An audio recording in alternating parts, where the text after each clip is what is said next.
क्या आपने कभी सोचा है कि एक जंगल में रहने वाले एक बड़े हाथी और छोटे उल्लू की दोस्ती ने भूतों को कैसे मात दी? क्या एक चतुर उल्लू और एक मासूम हाथी मिलकर भूतों के सरदार को उसके ही सपने में फंसा सकते हैं?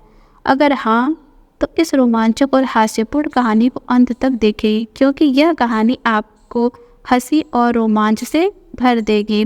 हेलो दोस्तों, आपका स्वागत है मेरे YouTube चैनल कथा संगम में। मैं अंजलि आपके लिए एक मज़ेदार कहानी लेकर आई हूँ। दिनकर नामक एक गहरे और विशाल जंगल में एक पुराना सा बरगद का पेड़ था।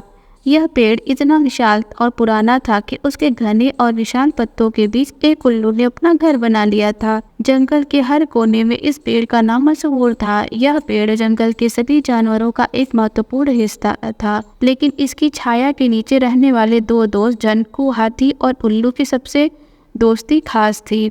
झनकू जंगल का सबसे बड़ा और मजबूत हाथी था। उसकी ताकत और शांति के कारण सारे जानवर उसे बहुत प्यार करते थे। दिन भर वह जंगल में घूमता, बड़े बड़े पेड़ों से गन्ने खाता और ठंडे पानी से अपने शरीर को ताजगी देता। जब झनकू जंगल में चलता तो उसके कदमों की आवाज से पूरा जंगल गूंज उठता था। उधर उल्लू दिन भर बरगद के पेड़ पे सोता रहता।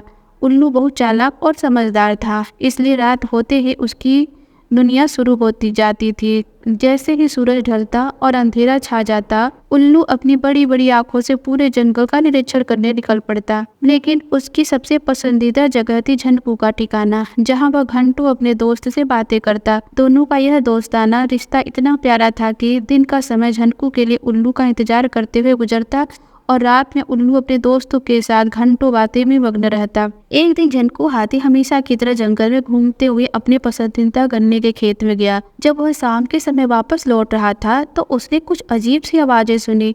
झाड़ियों के पीछे से उसने देखा कि कुछ अजीब सी आकृतियां बातें कर रही हैं। पहले तो झनकू ने उन्हें अनदेखा किया, लेकिन जब वह पास गया तो उसे पता चला कि यह आकृतियां भूतों की है।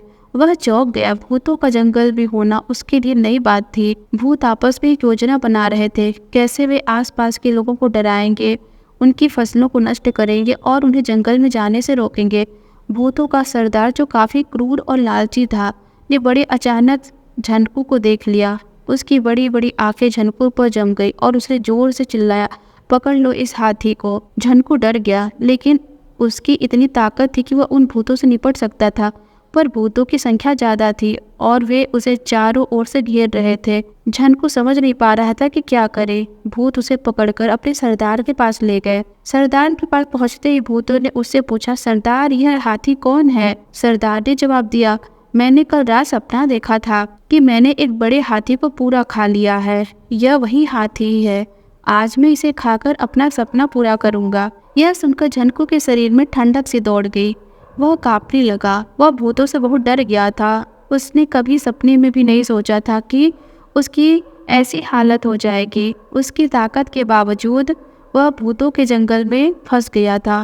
उसकी सूंड और पैर कांप रहे थे और उसके दिमाग में चल रहा था कि कैसे इन भूतों से बचा जाए। उसी समय झनकू का दोस्त उल्लू वहां पहुंच गया। उल्लू ने देखा कि झनकू मुश्किल में है। उसने तुरंत एक योजना बनाई। वह झनकू के पास उड़कर गया और भूतों से पूछा, तुम लोग क्या कर रहे हो? भूतों ने कहा, हम इसे खा लेंगे, क्योंकि सरदार ने सपना देखा था कि उसने इसे खाया था। उल्लू को तुरंत समझ में आ गया कि भूतों को कैसे बेवकूफ़ बनाया जा सकता है। वह जोर से हंसने लगा और बोला, तुम्हें क्या लगता है कि सपने सच होते हैं? अगर ऐसा है तो मुझे भी कल रात एक सपना आया था। मैंने देखा कि मेरी शादी हो गई है और मेरी पत्नी का चेहरा बिल्कुल तुम्हारी रानी जैसा है। मैं अब उससे शादी करूँगा और अपना सपना पूरा करूँगा। यह सुनकर भूतों की रानी गुस्से से चिल्ला उठी, मैंने कभी भी एक उल्लू की शादी नहीं करूंगी। भूतों का सरदार भी गुस्से में आ गया और बोला, तुम्हारा सपना कभी सच नहीं हो सकता। सपने सिर्फ सपने होते हैं। उल्लू ने तुरंत जवाब दिया, तो फिर तुम्हारा सपना भी सच नहीं हो सकता। यह हाथी तुम्हारा सपना नहीं है और तुम इसे नहीं खा सकते।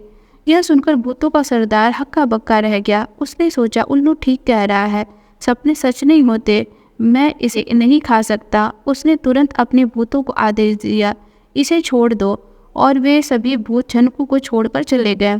झनकू ने राहत की सांस ली और तुरंत वहां से भागकर बरगद के पेड़ के पास पहुंच गया।